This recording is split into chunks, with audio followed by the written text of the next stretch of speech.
My last video was about the lighthouse fort.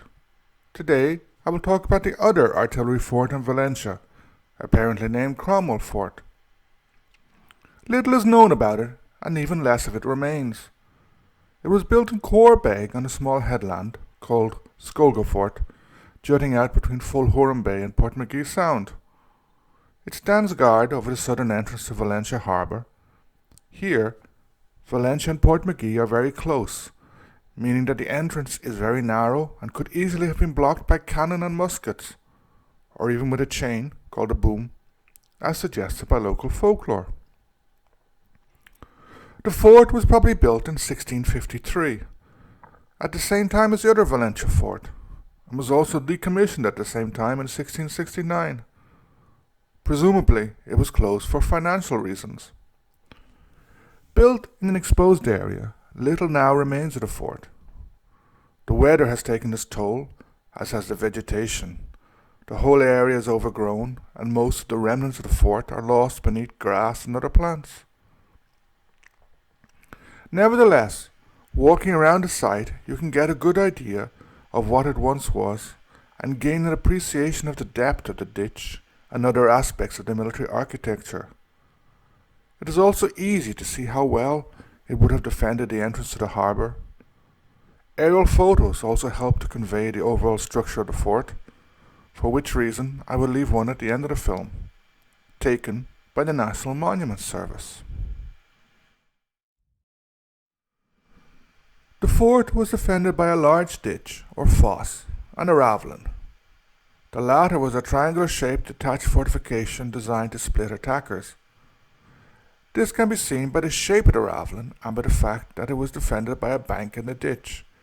The ditch is around 2 meters deep and 3.5 meters wide, while the bank is a little above 2 meters high and 3 meters wide. It was intended to channel the enemy along this ditch, where they could have been shot at by the defenders. Moreover, the ravelin ditch ends up in another, even larger ditch, running across the promontory and marking access to the fort itself. In addition, although the outer part of the ravelin was defended by a bank, this was not the case on its inner side, meaning that if it were captured, the attackers would be unprotected. Quite formidable defences.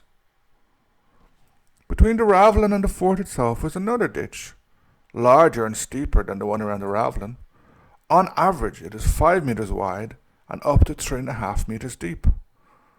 A formidable obstacle made even stronger because another bank, topped by a stone wall, is built on the inner side of this ditch. Nowadays, only a tiny part of this wall remains, a fragment of what once was.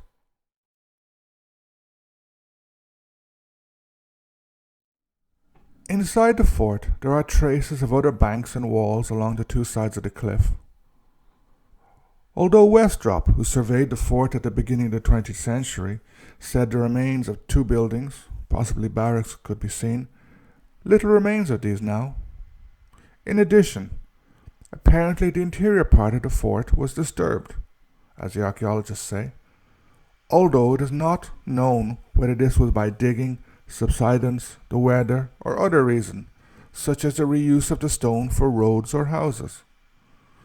Finally, at the very end of the headland, facing out to the Skelligs, is a small fragment of wall, with a tiny window or possible musket loop.